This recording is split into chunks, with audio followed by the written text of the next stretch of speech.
A young goddess is picking flowers in a meadow when the ground tears open in front of her. Four black horses surge out of the dark, pulling in a golden chariot, and a hand closes around her waist. And before her scream has finished echoing in the mountains, the earth has sealed itself shut over her head as if nothing ever happened. No witnesses, no body, no trail. Her name is Persephone.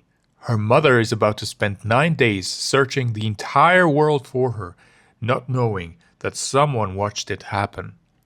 This story is usually called the abduction of Persephone, and you've probably heard it told as a kidnapping, or worse, as a love story. But the oldest version we have, written down about 2,600 years ago, contains a detail the retellings like to skip.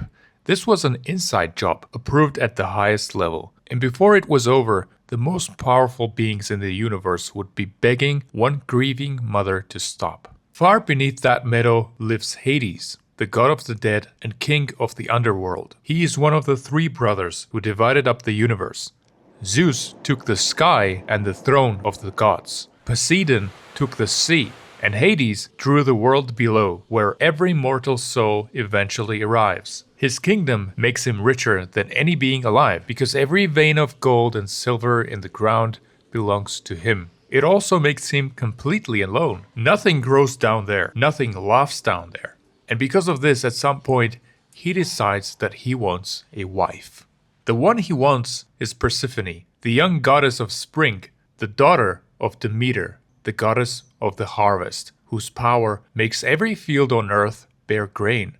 Hades knows exactly what Demeter would say to this, so he never asks her permission, and he never asks Persephone either. He goes over both of their heads to his brother Zeus, the king of the gods, who also happens to be Persephone's father. And Zeus says yes, quietly. No announcement, no warning to the mother, not a word to the girl. The plan even comes with bait. At Zeus's command, the earth itself grows a narcissus flower, impossibly large and beautiful, for a single purpose, to draw Persephone away from her companions until she is standing alone, so no one sees the act. She reaches for the flower, and the ground opens. The scream reaches one person. Demeter hears her daughter's voice carried across the sky. She rushes to the meadow and finds flowers, bees, sunlight, but no trace of her child, because the earth itself has swallowed the evidence. What follows is 9 days of pursuit. She lights 2 torches and walks the world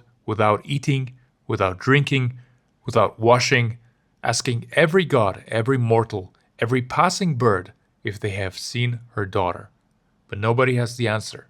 On the 10th day, she finally thinks to ask the one being that nothing can hide from, Helios, the god of sun, who watches everything that happens under daylight from his chariot crossing the sky. And Helios tells her the truth. He saw Hades take her. Then he tells her something worse, that Zeus approved it. Demeter says nothing. She does not storm Olympus, and she does not beg.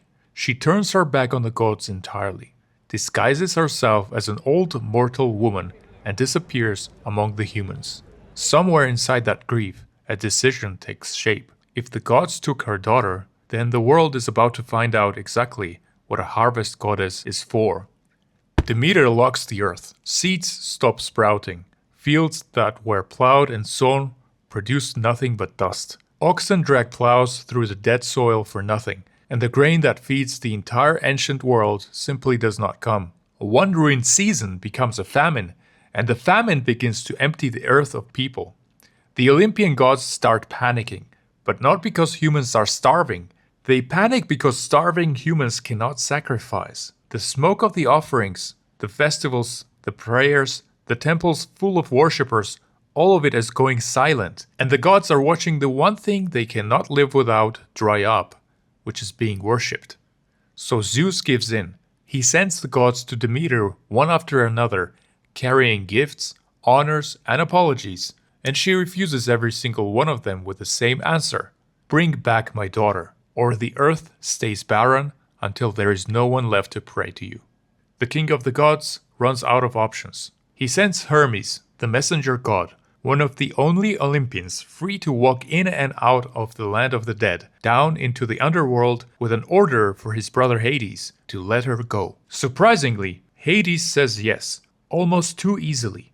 He smiles, agrees to everything without question, and helps Persephone into the golden chariot himself. But before she leaves, he offers her something small for the journey, a pomegranate. In all her months in the underworld, she refused to eat a single thing.